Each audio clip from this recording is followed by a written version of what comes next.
Salam saudara, beta nama Rivaldo Salakori.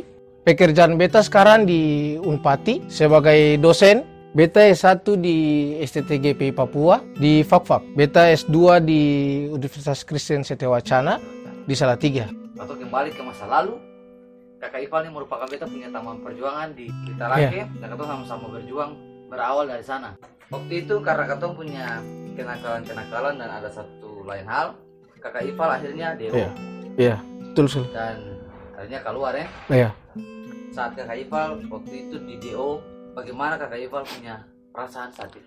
Beta berproses di UKIM 5 tahun, tapi karena katong tahu sebagai mahasiswa yang waktu itu masih muda, katong banyak untuk bergaul di luar, bermain, sehingga saya mementingkan katong punya cita-cita.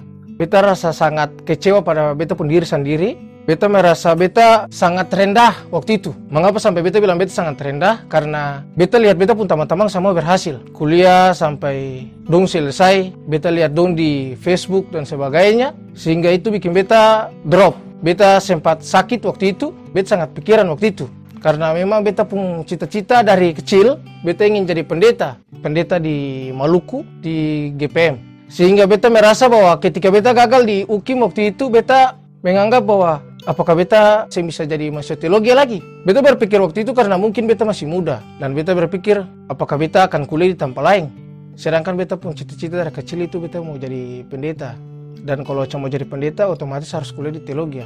Pertama beta dengar waktu beta dapat DO, beta belum kasih tahu beta pun orang tua. Karena beta takut jangan sampai dong kecewa atau dong nanti bisa jatuh sakit. Terkhususnya beta pun papa dan beta mama. Karena memang dong sangat membanggakan beta waktu itu. Bahwa beta tuh sebagai mahasiswa teologi yang kuliah nanti mau jadi pendeta. Meskipun memang beta kuliah yang betul, tapi dong sangat bangga beta waktu itu. Pertama kali beta bilang beta dapat DO, waktu itu beta bilang beta punya mama saja. Beta bilang beta punya mama kalau beta ada susah bisa kuliah di kampus waktu itu sebagai mahasiswa teologi lah. Lalu beta bilang para beta punya mama kalau jangan bilang para beta punya papa dulu, karena takutnya sampai nanti beta punya papa pikiran. Berjalannya waktu hampir kurang lebih 1 minggu, beta masih ingat 1 minggu baru beta bilang para beta punya papa kalau beta susah kuliah di kampus lah. Karena hari itu beta papa tanya beta SMP kuliah, lalu beta jujur pada beta pun papa hari itu memang beta lihat untuk muka untuk kecewa dengan beta. Lalu beta pun papa jua terima kalau beta memang susah kuliah lah waktu itu. Terus beta pun papa suruh beta kuliah di hukum. Beta kuliah di hukum Unpati tahun 2015 waktu itu. Tapi karena beta pun keterpanggilan sebagai mahasiswa teologi waktu itu, dan beta merasa beta kuliah 5 tahun. Beta kuliah 5 tahun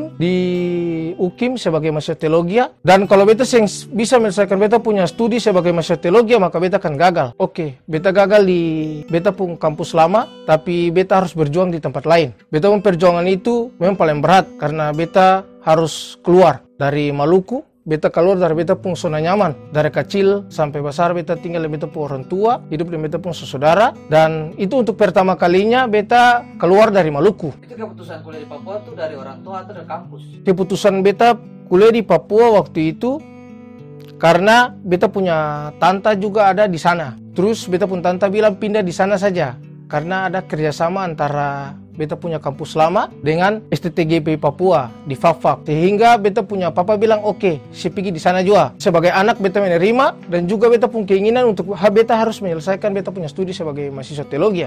Awal beta perjalanan sana beta pun papa yang antar beta, bantu beta untuk mendaftar. Setelah mendaftar selesai, papa pulang dan sebagainya. Beta mulai tinggal sendiri. Di situ beta mulai belajar. Beta belajar. Awalnya mungkin ini terdengar sedikit religius, tapi itu beta mulai belajar berdoa setiap hari. Dekat dengan Tuhan tuh beko. Itu pertama kali beta dekat dengan Tuhan tuh. Hampir setiap hari beta berdoa. Selama 2 tahun di sana. Puji Tuhan beta bisa selesaikan beta pun studi di sana sebagai mahasiswa teologi. Apa saja tantangan yang Kakak Ipal hadapi di sana? Fakfak sebagai kota kedua yang beta datangi. Pertama pergi di sana, beta merasa ini bukan beta pun tempat, tapi beta punya motivasi dalam beta punya diri sendiri. Itu beta mencoba untuk membentuk dia supaya beta boleh memikirkan bahwa ini bukan beta pun tempat, bagaimana harus cara beta untuk beradaptasi dan sebagainya. Dan juga mungkin karena beta sudah terbiasa untuk bergaul dengan orang lain, sehingga pada waktu itu ketika beta di Papua harus bergaul dengan orang lain, bagi beta itu sing jadi persoalan. Beta bisa membawa beta diri dengan baik dan beta diterima, dan beta merasa beta sing dapat diskriminasi di sana sebagai orang yang datang dari Maluku. Kampus di sana STTGP Papua menerima beta dengan baik.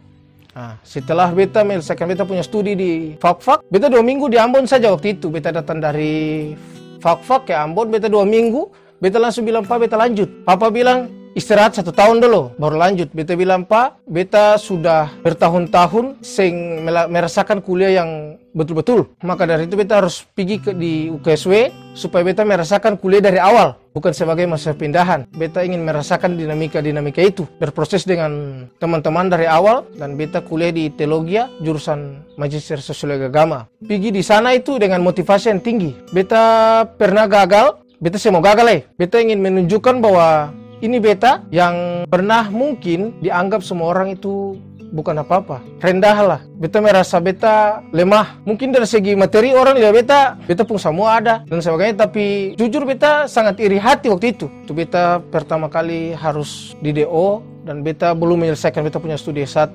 Beta merasa beta paling lemah lah dikelilingi oleh teman-teman yang sudah berhasil semua. Yang paling penting adalah Bu Eko, ketika beta sampai di Papua, ini yang paling penting. Beta rasa termotivasi itu karena tetap beta berhubungan dengan dong. Beta chat dengan dong di Facebook, dong kasih beta motivasi, kasih beta kekuatan. Dan menurut beta, ketika orang gagal, hal yang paling penting untuk membantu katong bisa memperkuat katong punya diri, memotivasi katong punya diri, itu bukan hanya katong diri sendiri. Karena pasti dalam proses ke depan katong akan dihadapi oleh banyak masalah, mungkin tugas-tugas atau merasa sendiri di rantau, dan kehadiran teman-teman meskipun tidak secara bertatap muka tapi dari Facebook, baku inbox, video call dan lain-lain, itu beta merasa beta teman-teman angkatan sing jauh dari beta. Beta merasa bahwa dong selalu dekat dengan beta, sehingga itu menjadi motivasi pada beta. Dan beta punya alasan untuk lanjut di UKSW juga supaya beta bisa memperlengkapi beta punya diri dengan ilmu pengetahuan, supaya beta bisa kembali lagi ke Maluku. Beta punya cita-cita yang terpendam itu, beta ingin vikaris di GPM, dan beta ingin bersama-sama dengan beta teman-teman angkatan yang sudah memotivasi beta. Apa yang pertama kali Kakak Ipal lihat di wajah orang tua saat itu ketika Kakak Ipal berhasil? Beta cerita awal Bu Eko, dari beta selesai beta S1, itu beta papa dan beta mama pergi. Beta lihat sudah ada kegembiraan dari dong punya wajah. Dong sudah senyum-senyum, sudah senang. Beta bisa menyelesaikan beta S1. Beta bilang par beta punya papa dan beta punya mama waktu itu, S1 dong punya, S2 beta punya. Mengapa sampai beta bilang S2 beta punya? Karena S2 ini beta ingin memperlengkapi beta punya diri. Beta ingin mendapat pengetahuan yang lebih. Ketika beta kembali ke GPM, beta bukan lagi Rivaldo yang dulu. Dan orang mengenal beta sebagai Rivaldo yang sekarang. Kakak Ipal ini salah satu motivasi besar nih Valentino Rossi ya? Ya, betul sekali Bu Eko. Fans berat itu. Fairan Panam. Hanya baju pakai motor tuh. Iya dong. Sampai di motor-motor sama Ampanam. Ampanam semua. Ampanam. Itu boleh cerita kenapa Valentino Rossi yang jauh di dunia lain sana bisa memberi dukungan untuk Kakak Ipal? Memang beta suka dia dari dulu. Beta paling fans dia. Cuma yang beta belajar ketika dia sudah tua. Ketika dia sudah tua, dia bisa mampu bersaing dengan anak-anak muda di bawah dia yang umur jauh dari dia. Di situ beta belajar perjuangan. Akhirnya juga nanti dia akan menjadi legend. Apa yang beta dapatkan sekarang ini, itu karena beta pun hasil kerja keras. Seperti beta pun fans Valentino Rossi. Dalam sejarah manusia itu cuma 3 hal saja yang bisa tumpang laki-laki itu. Siap. Jatuh laki-laki. Kakak Ipal pasti tahu tuh? Tahu. Harta, tahta, dan wanita lah. Bagaimana Kakak Ipal punya dukungan percintaan selama berkuliah? Beta pernah menjalin hubungan dengan beberapa wanita. Salah satunya itu cukup lama. Bukan cukup lama lagi, lama. Namun beta percaya kalau jodoh tuh di tangan Tuhan. Sebagai mahasiswa teologi, beta percaya jodoh di tangan Tuhan. Kalau memang sing berakhir bisa sama-sama, beta percaya ada orang-orang lain yang mungkin bisa mendampingi beta, dan juga beta punya pasangan-pasangan yang sudah dengan orang lain. Sudah menikah atau belum? Ya, pasangan saya sudah menikah. Beta tanya Kakak Ipal sudah menikah atau belum? Oh, kalau saya sendiri belum, masih bujang. Kakak Ipal punya pesan apa untuk teman-teman atau adik-adik yang baru mulai kuliah dan gagal? Iya. Hanya seperti pengalaman tadi.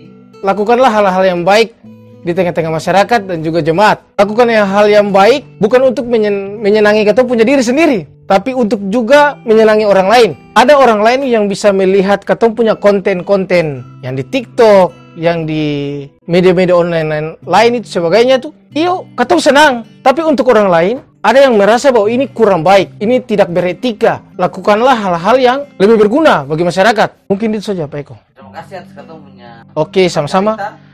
Semoga yang boleh dibagikan oleh Kakak Ipal boleh berguna untuk semua teman-teman di luar sana. Oke, terima kasih Ibu Eko panggil beta lagi. Dan katong sampai berjumpa di konten berikutnya. Siap. Amato Bu Eko. Kakak Ipal. Amato.